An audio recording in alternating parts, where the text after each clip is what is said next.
Yeah. I'm on. I have not done this quite so techie before, so this is gonna be interesting. Good evening. You all ready for a hike? Yes, thank God the AC is on, because we wouldn't be doing it outside, we'd all be dead. Man, oh man, oh man, it is hot. I was asked 3 years ago, I think it was, to do this presentation for the Reno County Master Naturalists. And at that point in time, it was a paper map and my thumb. So this is gonna be, thank God, Aaron, the tech man, is here to help me out. Aaron and I worked together at Strataca a few years ago, and he's still there, and I'm president there, and now he gets to go on a lot of the field trips with me as well, so he's learning about some of these places. He hasn't been to all of them yet. When I was asked to do this for the Master Naturalists, I had to think about those folks. They're a pretty creative, interesting, weird bunch, and so fit right in as far as that goes. And I wanted to do it in a really interesting, creative way that most people don't get to see Kansas geology from. I'm not gonna do this, I'm not gonna do this. First of all, I thought, okay, we're not gonna do your typical Kansas geology. You guys know about sandstone, limestone, all those nice different shale layers, you know that stuff. We're going to take a look at the oddballs in Kansas geology, the unique ones that don't normally get to be seen. And I also thought, all right, we're not going to do this from the normal perspective of a person. We're going to do it from the perspective of my best friend. And I still get terribly emotional about my old dog that took all of these trips with me.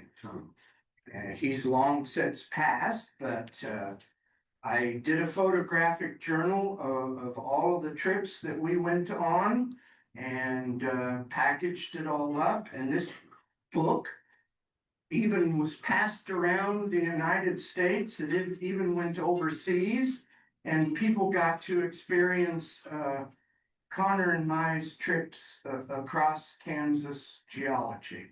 And I'm going to pass it around. If you guys want to look at it, feel free to. I forgot to bring a pen.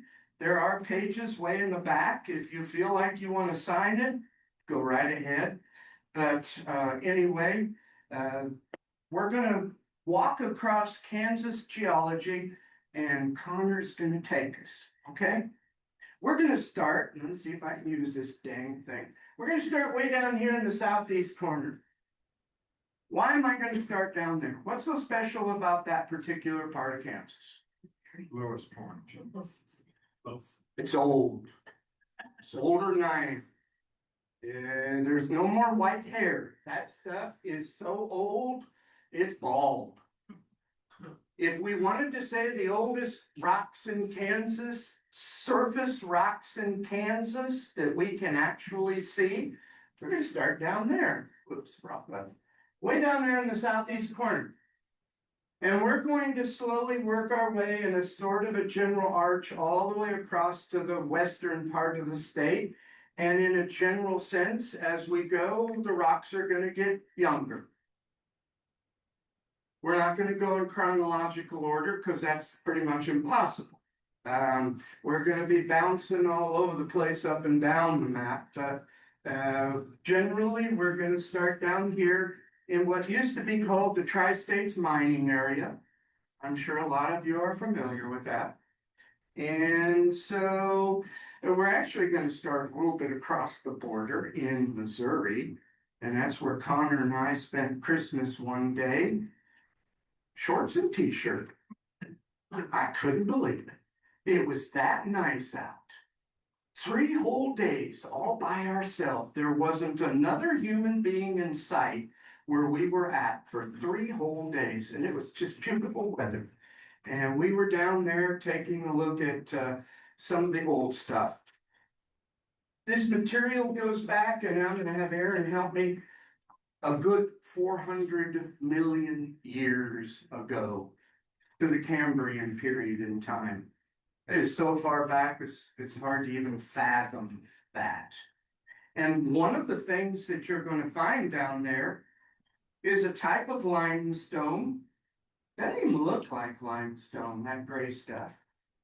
It's not our typical Cretaceous period limestone at all. The really cool thing about it is a lot of that limestone has got dolomite in it, and you can see the pink dolomite crystals inside there. They weren't mining this, it has no value whatsoever. What they were mining was the heavy stuff. Big old chunk of galena, lead ore, and then the more golden material, shiny, oily looking stuff. The one that's fun to pronounce, the sphalerite, however folks pronounce it correctly, zinc. So for those of you that are trying to keep your colds away, you're taking zinc, right? I do every day. Beautiful material. I did not bring any of the examples of the really high grade zinc, the ruby jack, that I should have brought with me, but I had enough to carry. But this big old chunk of lead and zinc. This one was an accidental find. I didn't expect to come across that. And I had to hustle my butt fast to get a hold of this because we were on a 4-H geology trip, and them doggone kids, they grab things faster than you can even spot. But I saw that one and I tailed it over there, and I was lucky enough to get this beautiful fug of pink dolomite. And a lot of it is usually exposed to the surface, and so it's kind of pale, but this one still had its color in it. You're looking at some old rocks here. And this is not a typical Kansas rock, unless you get down there to that part of the world. And the sad thing about it, this stuff is disappearing. One, it's toxic. Everything I'm touching, I better wash my hands off later, but because it is so toxic, a lot of the old tailing piles and whatnot are slowly being cleaned up and removed, so you can't get in there anymore. In fact, this particular location is actually now private property, so that four-wheeling clubs can go in there, drive up and down the sides of the tailing piles and breathe in all of the chat dust that's going to kill me one of these days. But a lot of the places that I was taken to way back when I first started, can't get to. It's all gone now. It's amazing. If you have never been down to that area, you go directly into just inside of the state line to the edge of Joplin on Shiverdecker Park. Go north on that first road, which I think is Shiverdecker Road. And right there, just north of the corner, is the Tri-States Mining Museum, and it is incredible. Amazing stuff. There are big, perfect cubes of galena stacked one on top of each other. As the miners were mining this stuff out, they realized how magnificent it was, and they collected and brought it up and saved while they were blasting and destroying. But some of the material that they brought out of there is just phenomenal. It's worth a trip down there. So, the old stuff. Now, the next spot is a really weird one. Aaron hasn't been there yet. Well, hopefully we're going to get there in the fall. And if I can find it, it is going to be a little purple.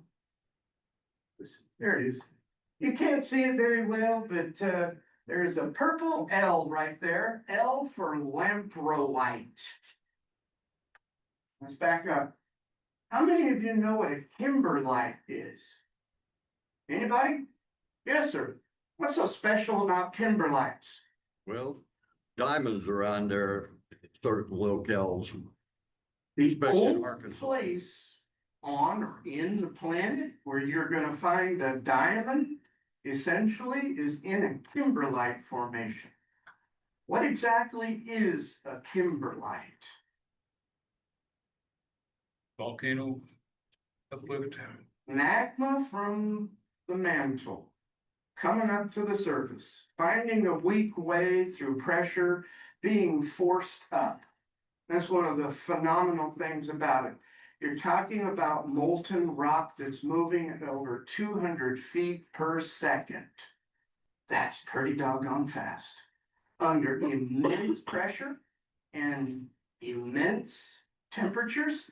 I don't know, what do the temperatures range? And it's in the hundreds, if not thousands of degrees. It's not quite ooey gooey sticky, but it's pretty close to it, depending on the composition of it. Coming up to the surface. And that's what makes that particular spot there so unique. It is one of the two locations, we're going to lump the others together, where we actually had mantle material up to the surface of Kansas. Came up through the other stuff that was already there.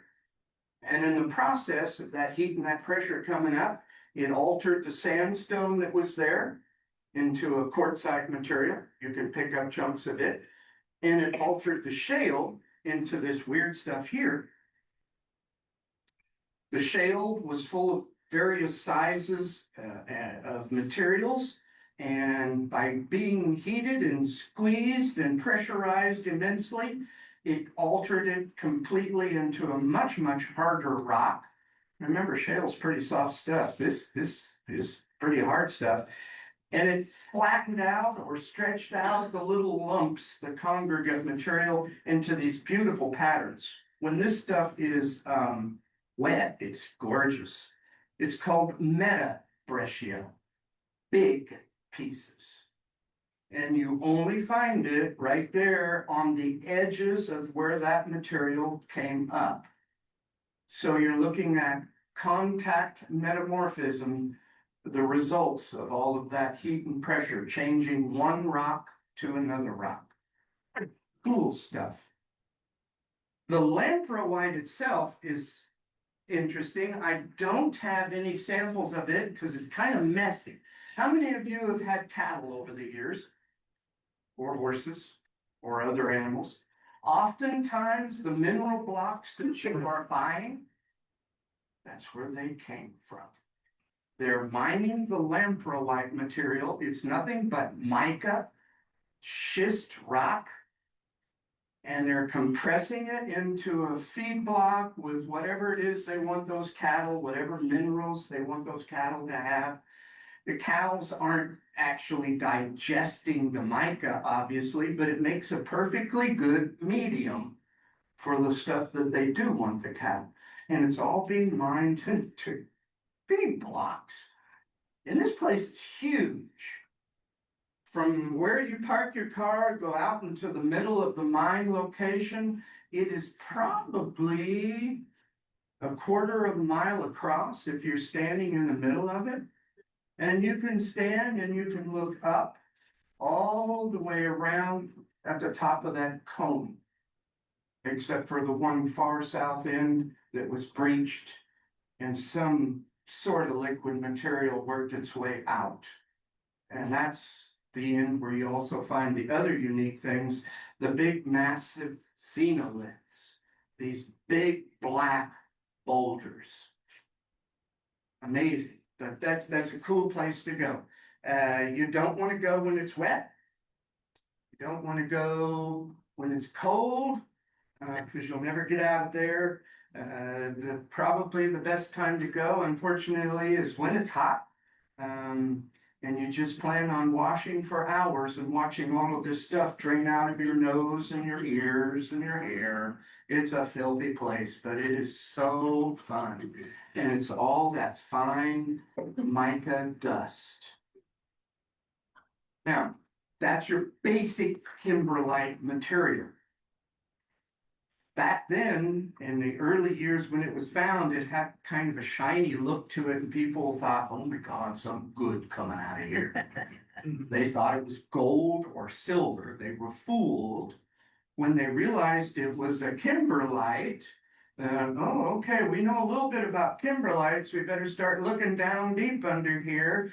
because kimberlites, like we said, are usually where you find diamonds. Kansas didn't get to be that lucky. But we're gonna go to the next kimberlite, and that one I think I can find. Hey, up about there. This is Toe Creek Reservoir. You're looking at, what's the county? I should know it. Gone. It's still Riley County, if I remember right. There's a whole series of little cays.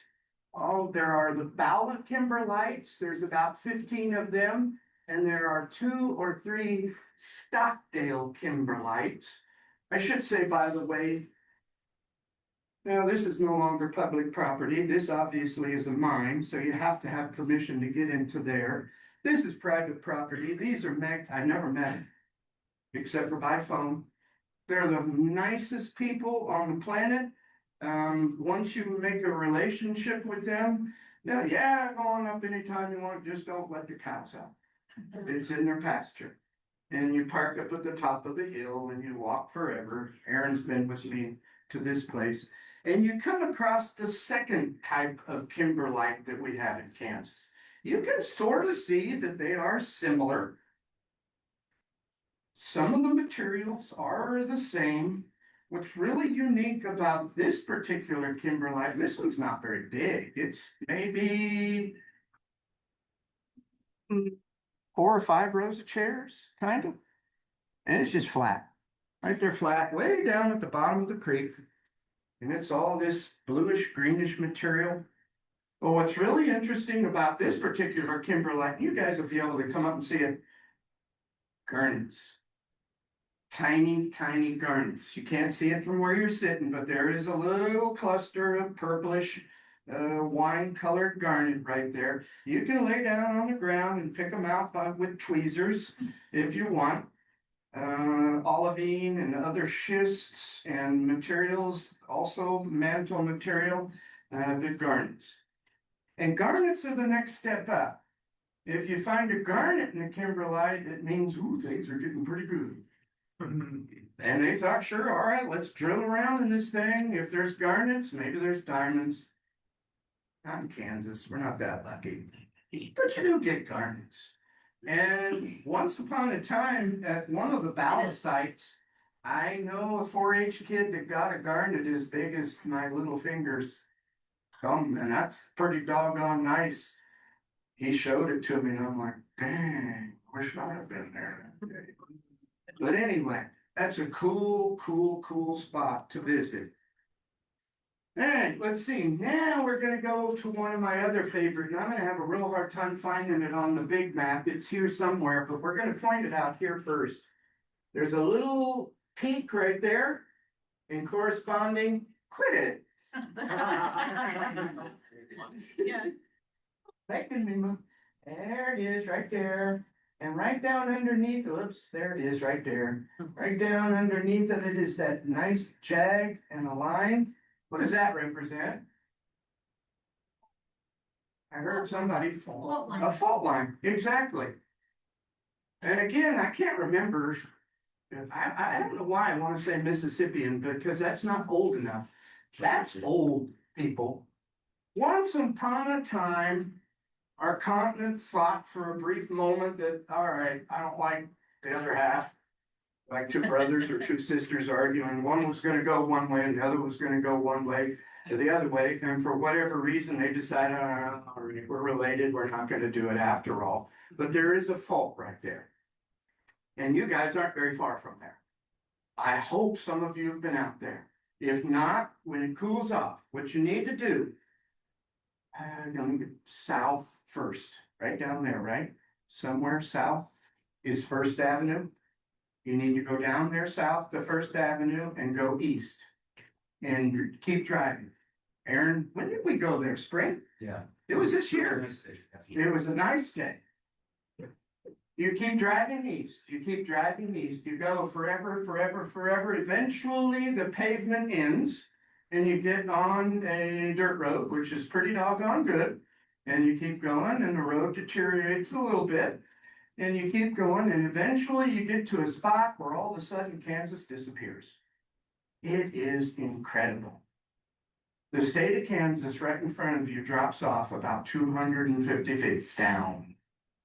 What's really cool about that, when you're up at the top, you are in the Permian period. And when you go down, you go back in time to the Pennsylvanian period, right? I got that right, didn't I? I'm getting old, I forget these things. But anyway, the view is oftentimes what I go there for. It's just a fascinating spot. You are sitting right at the peak of that mountain range, right on top of that fault. Teeter Rock is right there. If you've ever been to Teeter Rock, you go over there and watch the sun come up or the sun go down, it is magnificent. What's cool about it is it stretches. The heck would it be? It stretches, we had this figured out earlier, quite a distance from where we access it, what used to be First, all the way down to Highway 400, I think, southward, one of the major highways, and that's where you sort of lose it again. You lose it to the north of there, but for a long distance, you can take the dirt road and follow the Nemaha Rise and look up at it or look down at it wherever you're at there. It's just the coolest place. I like it just for that fact because it is so unique, but there's some other unique things there. And one of the things I like about it is this particular limestone. Because you don't see this just laying around anywhere. Look how pink, red it is. This is pretty old stuff. Remember, this is Pennsylvanian side of the rise. This is old material. And I like it also for the name, the German word ice, E-I-S. It is a very old layer of limestone. And whatever was happening at that particular point in time, there was an awful lot of silica in the environment, which means somewhere there was a lot of volcanism going on. It may have been related to the rise itself, I don't know, but that's part of the reason for the color. You look at it really, really carefully, it will sparkle, and there's a lot of quartz, and quartz is silica. And if you're lucky enough and you go there and I say, look over there, Aaron, you'll pick up a nice big old round chunk of quartz that are terminated, that came out of the holes in the ice limestone layer. This is unfortunately also private property, but the gentleman is pretty generous about letting you go there if you let him know. We take 4-H groups there all the time. Just the fact that it's so doggone different and so old. No fossils. The ice limestone. And for reference, the Nemaha Ridgeline is like 500 million years old. Yeah. And the Pennsylvanian ended 300 million years ago. The Permian came after that, ending 250 million years ago. Yeah. So you're on top of the ridge, probably 260 million years ago, and there's a 60 million year gap to the bottom. Yeah. You're talking a massive amount of time. It's just incredible. Is that a same fault line that goes up to Tuttle Creek? I believe it partly is, if I It's remember. part of the same, like the Humboldt system. There's a system of faults there. It's all kind of along that ridge line. Yeah.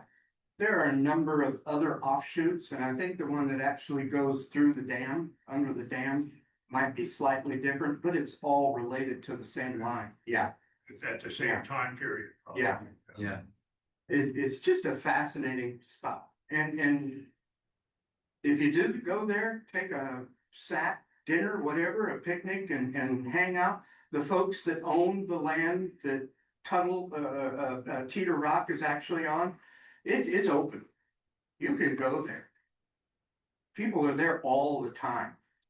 And the sunrises and sunsets and the vistas, it's just, especially in the rainy years like we've had, it's gorgeous there.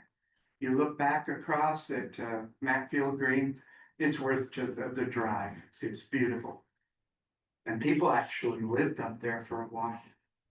when there was a short-term oil, there was 11 houses, a grocery store and post office there. And I thought, oh, Kansas winter, you folks are living. There's nothing to stop the wind up there.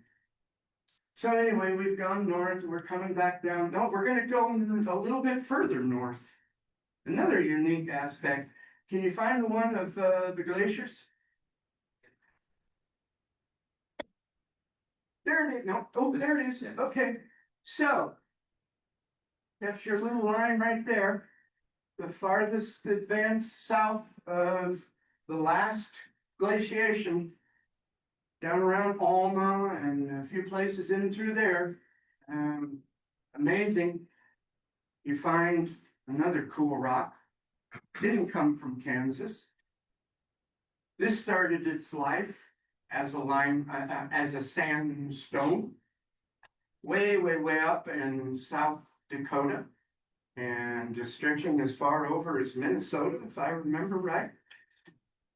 And it slowly, slowly, slowly, under the force of mile-thick ice, was compressed into this much denser, much harder, magnificent material called Sioux quartzite. There's a boulder of it out here by the sidewalk that I'm gonna steal one of these days. If I can figure out how to get it in my truck. It is magnificent stuff. This came all the way down, being shoved forward by the glacier. And as the glacier retreated, it all dropped off. And there are places up there where you can't plant anything because this stuff is filling up the ground. Magnificent material. We went to a quarry June, I think it was, June, up by Blue Rapids. The man that used to own it, I love this, quarry's owner was Rocky. A guy by the name of Rocky owns his own quarry. Well, 3 years ago, Rocky retired and he sold it to a couple. I called him about a week or so before it was time to take our visit, and I said, you don't know me, but I've been to your quarry several times. Are you gonna let me in? And he, who'd you say you were? How'd you get in here? And then he said, yeah, sure, what the heck. And then we couldn't get him away from us when we were there. He was like, I'm gonna follow along and hear what you guys are talking about so I can learn something about. Nice, nice, nice man. Wonderful, wonderful folks. And it is a cool place to go. Oh, God. See, it's gonna be, which county is that? I wanna say Cloud County. I think it's still in Reno County. Where was Rapids? Yeah, I don't remember where it was, somewhere up in there, anyway. We went to Alcove Springs, and then we went right over to, so what's the town? Blue Rapids. You'll be able to find it on your map. Marshall County. Marshall, that's what I wasn't quite sure. It's a long drive. You go way over past the fort and whatnot. And it's on the right-hand side. And it was just a place where the ice ran up against the other material. And it was a natural drop. And as the ice retreated, it left, and they've been quarrying out of that place for years. And I don't remember now how many years. They've got a long ways to go. And they're just busting that stuff. He even turned on the equipment for us that day, and we got to watch them crush all that rock. Man, oh man. Magnificent place to go. Sioux quartzite. All right, now we're going to come back. And I know I can find this one. We're going to be right here in Reno County. Point it out because it's one of those things you got to point out. Salt. The salt deposit here starts somewhere down in that area, works its way on up. They are mining at Canopolis, they're mining at County, and they're mining right down here, same salt deposit. It's not as old as where we were at down here, or where we were at over here, This is only about 275 million years old, so it's young. But salt. The cool thing about it, not everybody can get down there to get it, so I had to include that one. Red salt. We have clear white salt. We were talking about this earlier. We've got really muddy salt. We've got black salt, but this has a lot of potassium in it. Probably a lot of iron in it. It's a little more bitter as the result of those two items. And it's absolutely beautiful, and that I haven't done anything to it. That's just the way it was when we picked it up. The potassium is from the ancestral Rockies. Way over there to the west. All that stuff was getting pushed up, and eroded back down and eroded back down. And which way is it gonna go if it's on this side of the Rockies? Down slope into Kansas. Once upon a time, during the Permian period, you had this inland body of water.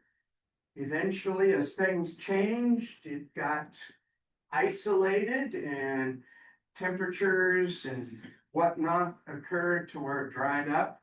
And you ended up kind of like with our own Salt Lake sort of situation. And we had a vast deposit of salt. But the potassium coming down off of the Rockies is what's giving it that beautiful red color. So salt, it's worth talking about, especially since that's where we work or worked. Which you can tell, I'm incredibly pale. He spends a lot more time down there than I do.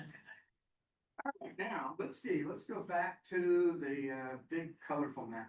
I'm a map nut, by the way, if you haven't figured that out. The bigger the map and the more colors and the more stuff, this is probably about the most magnificent map ever made. Oh, man, look at all that good stuff. So, we've gone from the Permian period. We're gonna go, let me get my legs correct here. Pretty sure that's gonna be Canopolis. I may be wrong.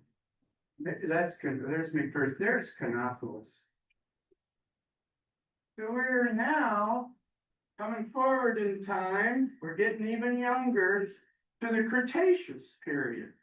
And he's gonna pull up the Cretaceous map in just a minute. And this is something we should all be a little bit more familiar with, because it's closer to our time frame.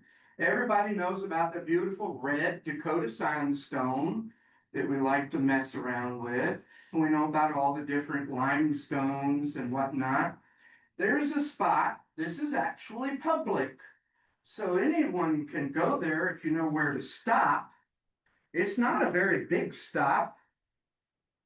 I would say from one end of the stop to the other end is probably pretty much the length of this row of chairs. That's it.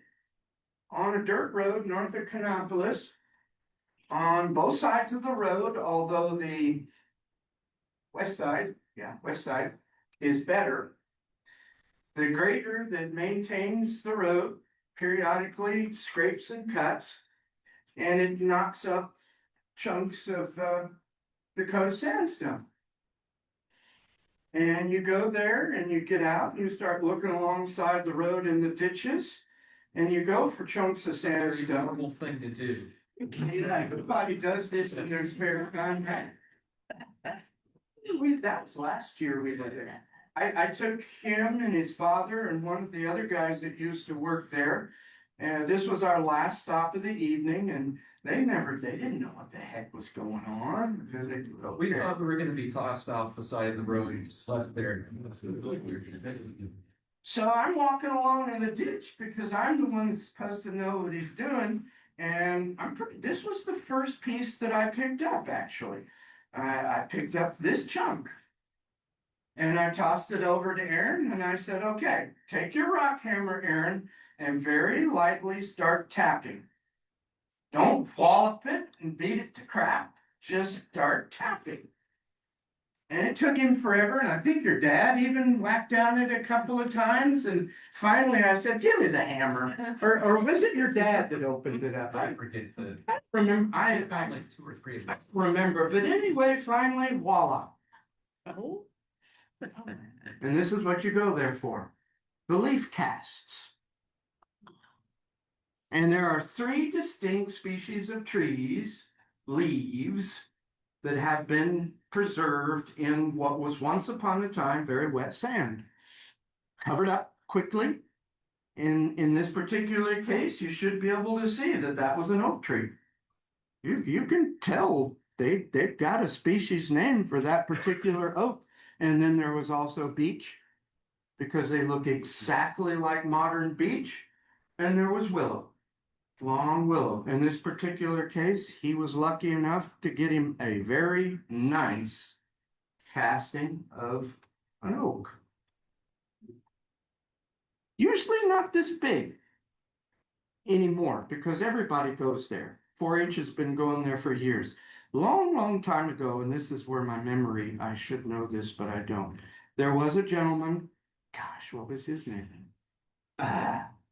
Who, he never disclosed where he was going, but it was in the same general region up there, Ellsworth County. He was getting big chunks, and he was getting big leaves. I've seen some that are over a foot across and multiples of oaks. Beautiful, beautiful casts. Just amazing. But that's a really cool place to go, because again, it's just not typical. It's not something you're going to see just any old day. Okay. Now. Okay. Ooh, oh. All right, leave it there for just a second, because this will help me find where we're going next. It's in Gove County, if I remember right. The Cedar Bluff Reservoir. Pretty sure it's in Gove County. Go back to the pretty map. Yeah, there it is. Right there. Cedar Bluff Reservoir. Beautiful place to go. It's a long drive, but it is an interesting place to go. It's about empty right now because of the drought, but the dam itself, if you drive across the dam, you're going to see green rock. The whole surface, maybe the entire dam, I don't know, was made of this particular rock. If you go to the Walmart at the north side of Hayes, all of the big pretty rocks in the parking lot are big chunks of this green rock. Another normal thing to be keeping track of when you're in a village. Just like when you go to the Walmart in Hutchinson, all the nice big pretty rocks are pink. And if you're a real rock hound and a naturalist, you darn well better remember that and know these things. Because that's important stuff. People might think you're nuts because you're out there petting the rock in Walmart. Or trying to figure out how to steal it, but that's why you do this. But anyway, this is cool stuff. And some of those chunks are massive. But this also is a sandstone. We don't get to see green sandstone very often. It's not metamorphic, although it has been altered. This particular sandstone, high or large grain material, almost conglomerate, but the chunks of sand here were huge. And they're shiny and they're green. And that's also because of a very high silica content. And we're going to come back to that in just a minute. This one I either broke or it broke on its own. It's beautiful stuff, especially when it's wet. Some of it is much finer grained. It looks more like sandstone. A lot of it is much bigger grain. And this came from Rokes County, although I've never been able to, they're doing a pretty good job of hiding where they quarried all of that rock from. I don't know where it's coming out of Rokes County. And I talked to a sheriff the other day on the phone, and he wouldn't tell me either. It must be like the Rooks County secret, but it's been highly silicified, almost opalized, and it's just this beautiful material. And although it's in a state park, if you're real quiet, stick it in your pocket and you walk off. We'll come back to that. All right, we're almost done already. Next, which way do I want to go next? Let's go north and then we'll come back. Okay, so now we are way up there. Somewhere up here north of Quinter is Sheridan County. I don't remember which corner it is. One of those corners right up there, right on the very edge, just inside of Sheridan County, is called the Sheridan Wildlife Refuge. It's a weird place. It is way down. The surrounding hillsides are way up. It's very marshy. You do not go there after it has rained, or no one will ever see you again. You will never come out. So you have to be very careful when you choose to go there. Hot, dry weather. But anyway, it's a unique spot. I don't remember what I was doing up there, but it was late in the afternoon. Me and Connor were driving around and I had to go pee real bad. And Aaron knows that I do that quite frequently. That's a good time to find things, because for a few minutes, you're kind of just standing there. You gotta look around, you gotta figure out what's going on. And you look down on the edge of the road, and you don't have to be bashful about it because there's nobody up there for a million miles. I looked down on the road and there was this stuff. What is going on here? And so I went back home and I called up Lois and I said, you wouldn't believe what I was. She says, I believe just about anything you tell me. Lois was my brother's ex-wife. She's a rockhound too. I said, I stopped right next to this place called the Sheridan Wildlife Refuge to go pee. And in the gravel in the road, she says, you found the white opal. I already knew about it. She knows her stuff. I said, yeah. No one knows how it got there. And it's only a small area, probably from this end to that end on the road itself. So what we think is that somewhere a dump truck had gotten a load of gravel to put down on the road, and it included an awful lot of this white dendritic opal. Because there is nothing there, no exposure that suggests the road grader was chopping it up like the limb cast. But in this particular spot, it's white and black.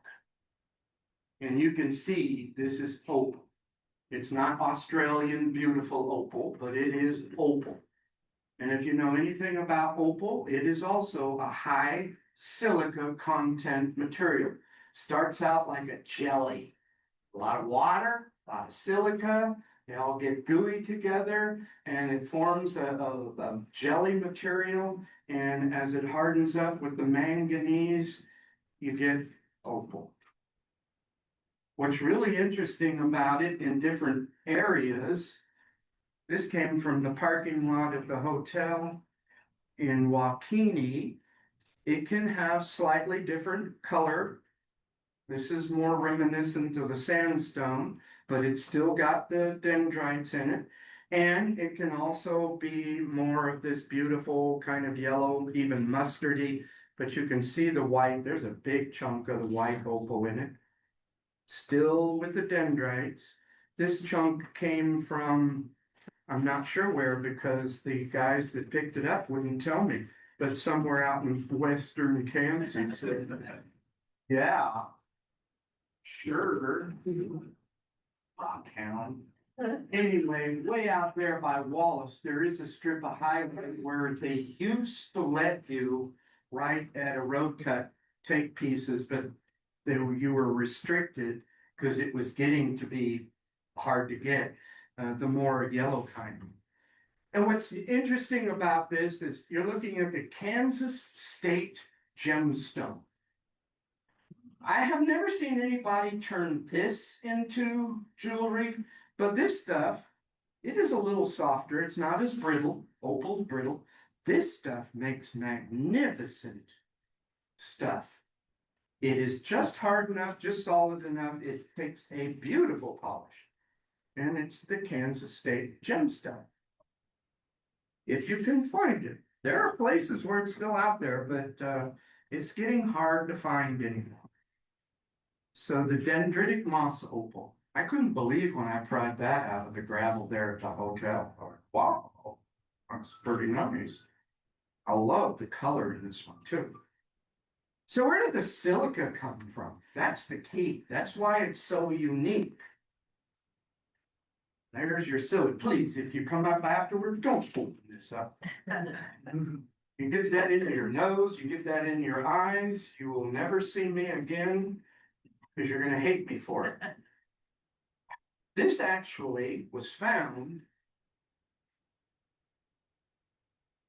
McPherson is right here at the north end of McPherson County before you get up toward the just south of the next road north is Smoky Hill Road. It's on one of the section roads, and the location is probably smaller than this half of the room in a farmer's pasture. And you find it by driving down the road, and all of a sudden the road itself turns white. This is another one where you do not drive after rain or you'll never be seen again. Ash, volcanic ash. Where did it come from? New Mexico, Arizona. Most of this probably came from New Mexico. So it's not a Kansas material. It was blowing up about 12,000 years ago. Even back then, our winds were the southwesterly winds that bring in all the heat. And down there in the area, that far northeastern corner of New Mexico, where Capulin Cone and the other massive volcanoes located, it was blowing up from that volcanic activity. Our last major volcanic period in history.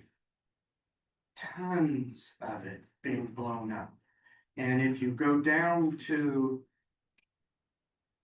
Meade, wherever Meade's at down here on the map, north of town, there's a big wide open area where they were actually quarrying. It in that location was 20 to 50 feet thick. They were scooping it up and selling it. Makes great sandpaper. They were putting it in soap back then. They were even putting it in toothpaste. For some of you older folks, the reason your teeth are so small now is you are grinding them down. But this actually made it all the way to McPherson County by wind. And got pushed up against an embankment, and you walk out and you can clearly see that band. It's about as thick as I am tall, just that band. And the farmer there, in fact, almost ran over him, and he almost ran over me coming over the hills on the road. And oh, what are you looking for? He's real nice. Yeah, go on in there, just don't let the cows out. That's what's so interesting about that. Two of my favorite ones. Doggone it, we didn't even make these stops. I really wanted to show you this. And I really wanted to show you that. And I left that one home, and this one we can't remember where we put it. We're going to back up to Dickinson County. I say this about every place I go, but this, I think, may be my favorite place in the entire state of Kansas. And I can't remember if Connor's in one of those pictures or not, but the Dickinson Badlands, right on the edge of Marion and Dickinson County, coming north from Lehigh, the paved road is actually, the dirt road is actually paved as it goes into Dickinson County, and it's gorgeous countryside. I just go sit there for hours just because it's beautiful there. Rolling Dakota sandstone hills. But there's the family, the Sorensens, and I love these people, and I've never met them except for by phone. They own the most beautiful pasture, and right on the edge, a creek runs through that pasture, and it goes back to a Cretaceous forest swamp. It caught fire. It's been a lightning strike. Got the conifer trees on fire, and they burned and they burned and they burned, and the wood, the trees carbonized a lot. Beautiful, gorgeous, sparkly black. The biggest pieces of petrified wood known anywhere in the state of Kansas. And there are 6 trees. Unfortunately, we didn't go over to that side. There are 6 trees exposed at that spot. And the longest one is probably 3 lengths of the table. Petrified wood. And once you make a relationship with the Sorensens and you behave yourself, they'll pretty much let you go there any old time. It's, and again, one of those you don't go when it rains, because the material that this wood is laying on and in is shale, and when it gets sloppy, boop, down you go. Like, well, he was here a minute ago. Oh, it's beautiful stuff. Oh, you'll have to come to the house someday. Oh, you'll have to go to Strataca one of these days when we put it on display. The other one I was going to show you also came from Cedar Bluff Reservoir. These are hard to explain. That's why I really wanted it.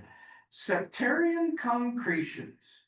Weirdest rock, I think, in the state of Kansas. Maybe you'll have time to find one and put it on the screen.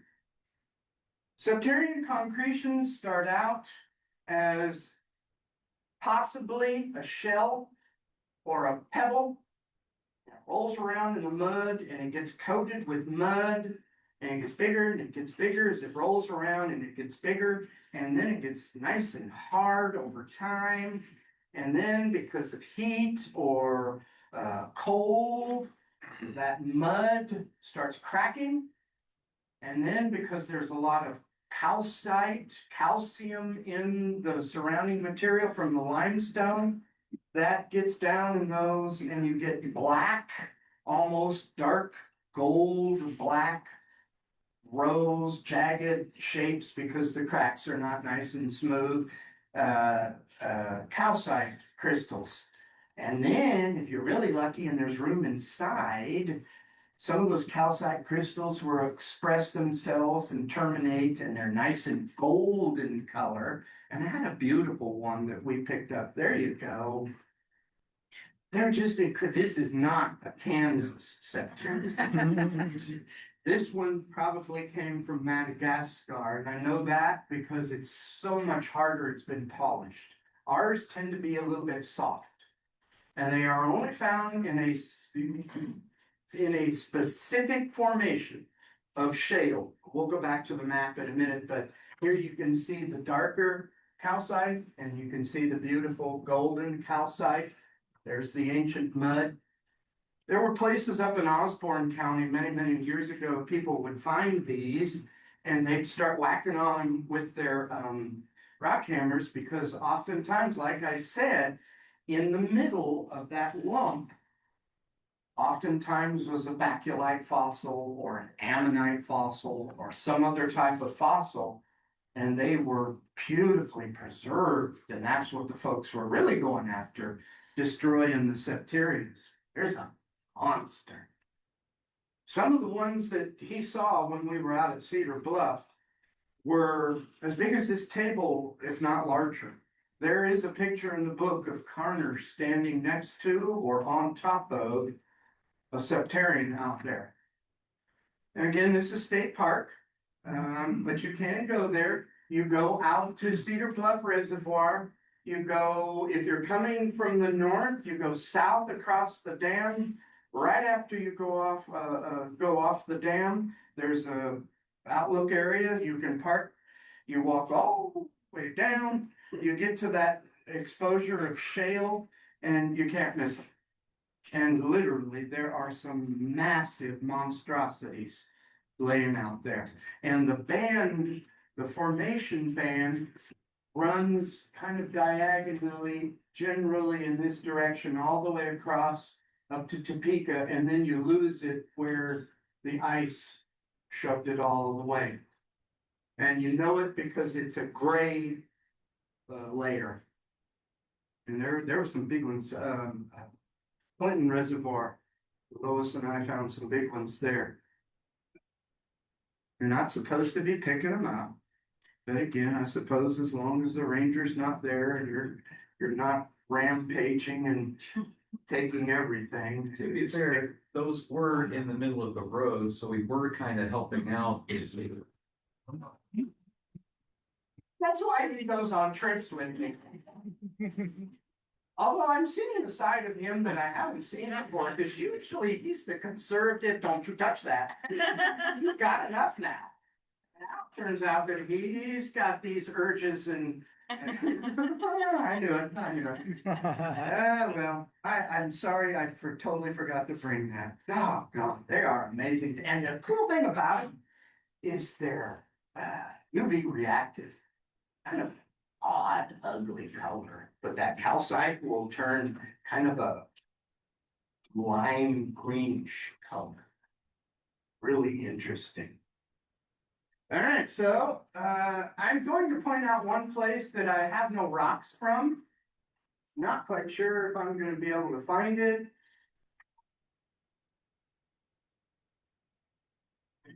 Somewhere down here, we'll just you go west past Ashland and then you turn north on whatever the highway that is. If you've never been, you really do need to take the time to go out and see Big Basin and Little Basin.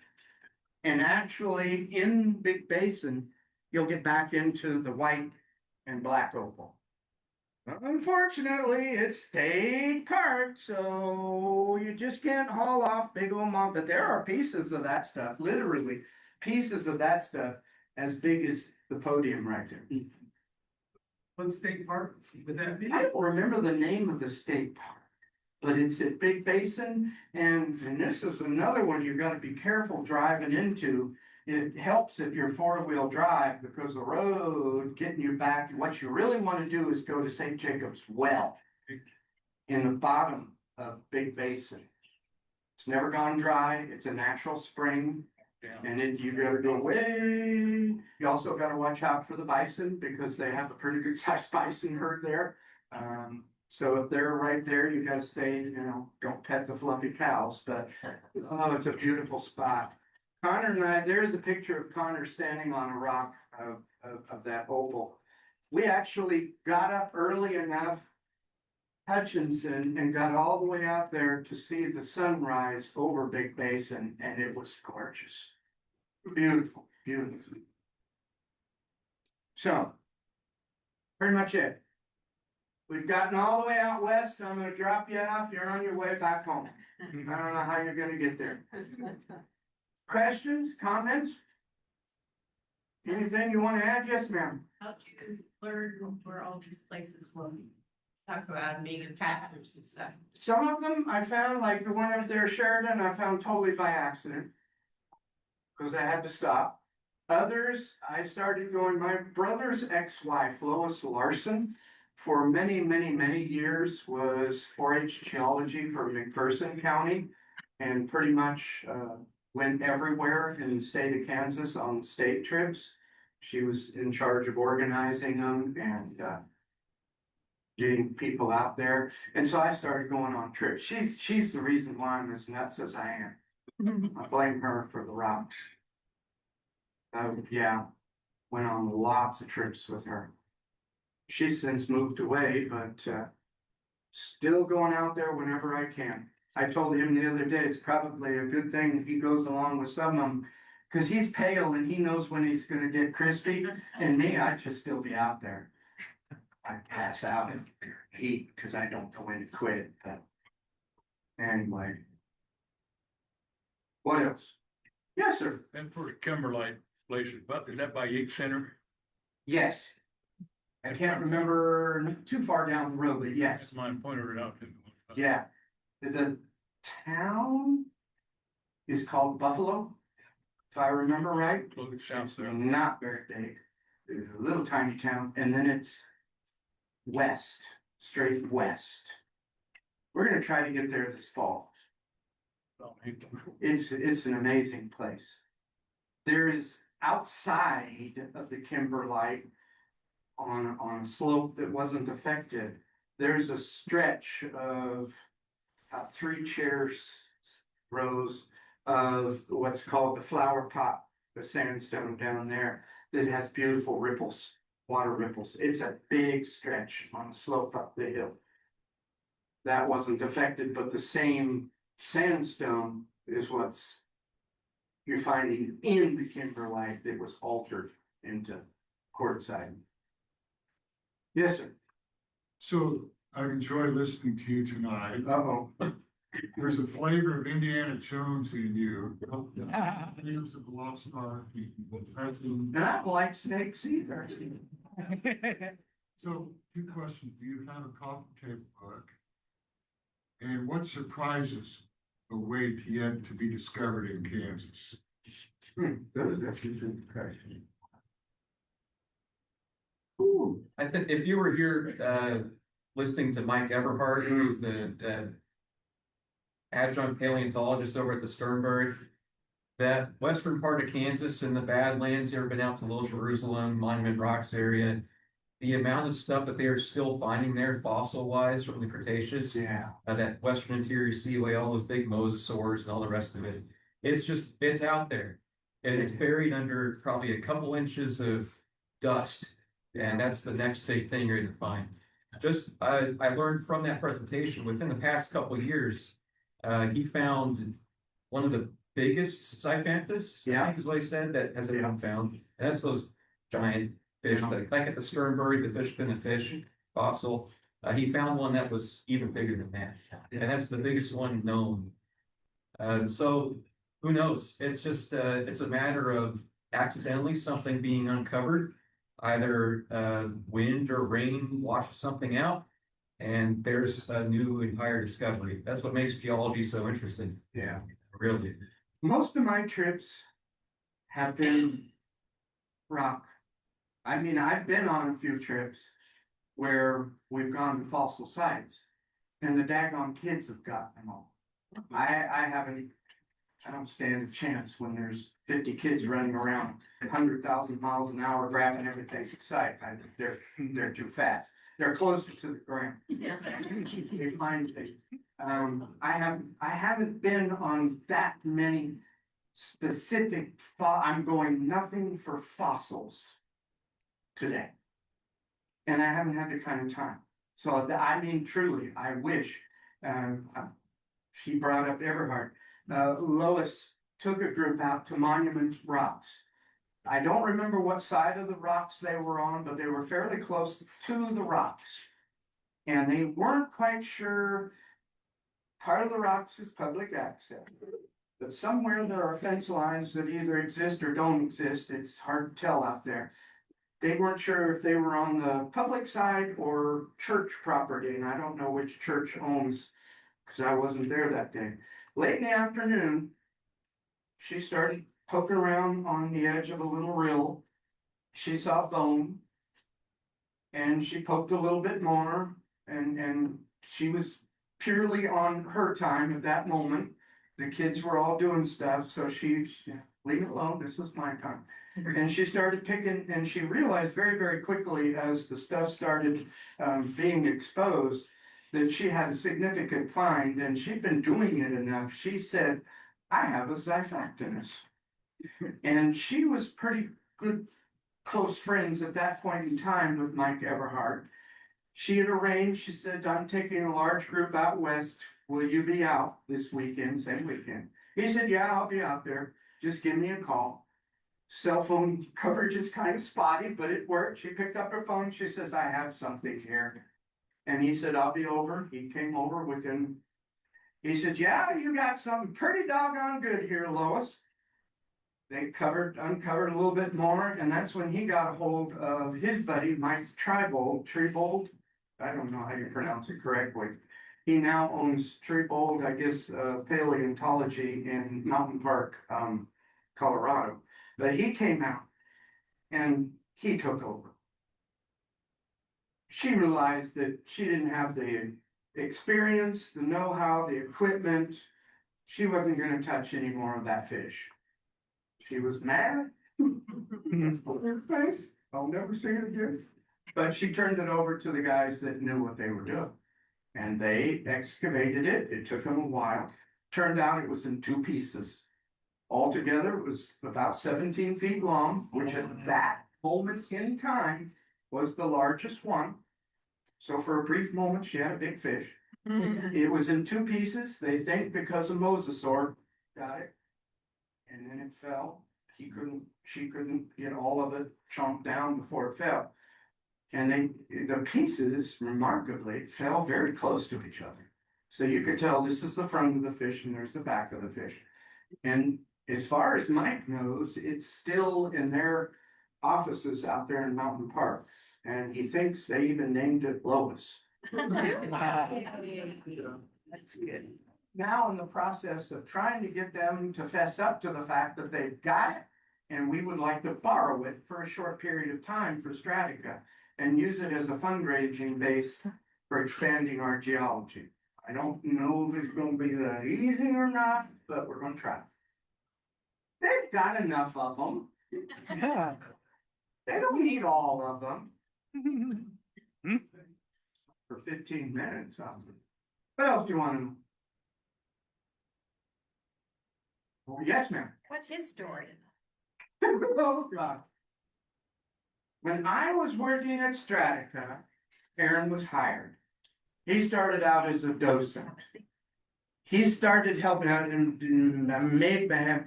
He eventually started helping me do the overnight scout geology merits.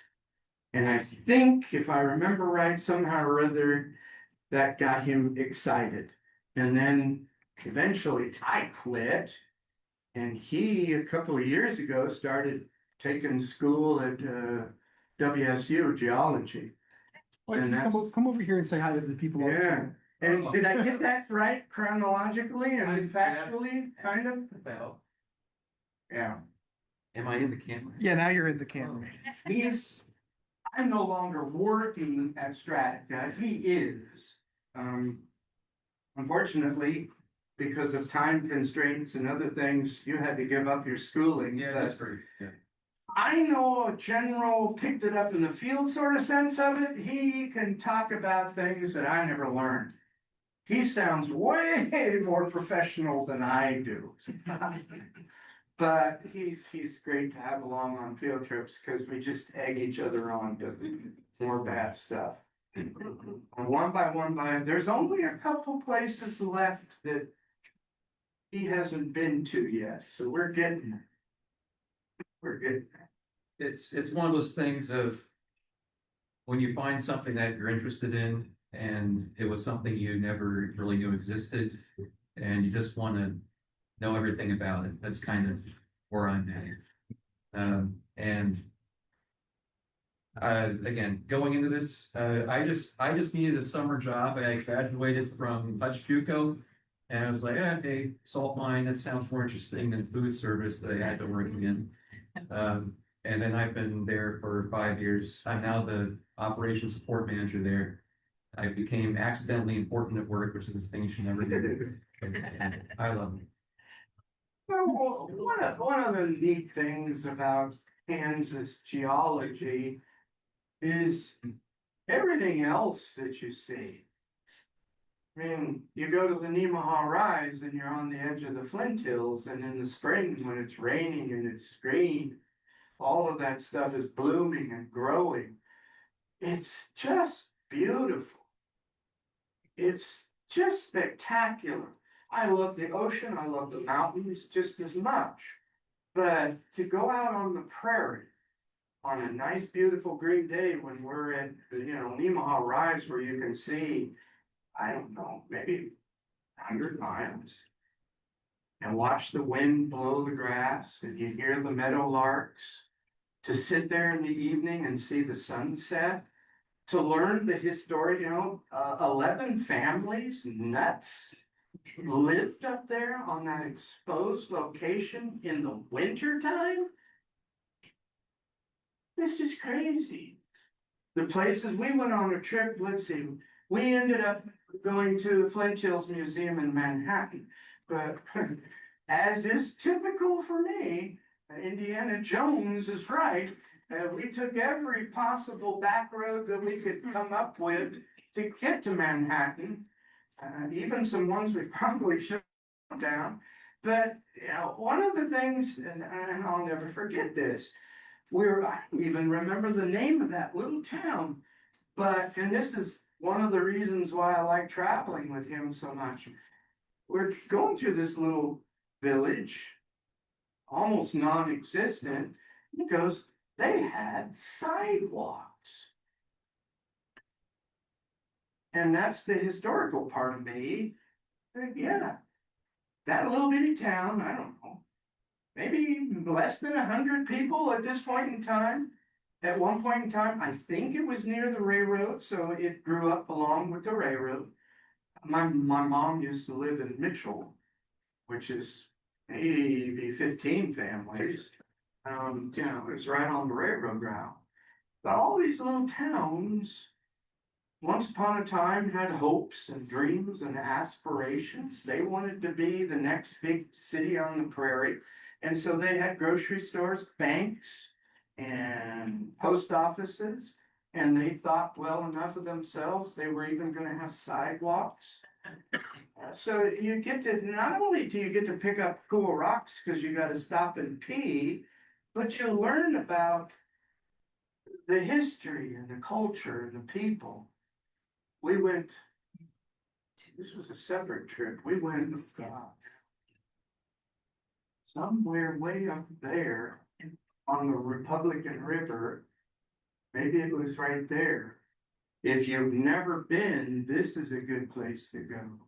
The Pawnee Indian Village Museum. It's a trip out to the middle of nowhere too. You are right on the Nebraska border. It is an incredible place. I had never even heard of the Pawnee Indians until I went there, and then all of a sudden I found out they were one of the scourges of the plains. They were a powerful group of people, and that was their largest settlement, and the museum was done so well. But if you've never been, you gotta take a trip. It's up near Mankato. It's way out there. Oh, crazy. Well, so they're gonna kick us out of here in a minute, aren't they? We But close in, you're in charge, so. we close in 15 minutes. We can go a little past that. It's okay. But let's give these two a round of applause. And take a look at the rock samples and thank you all so much for coming.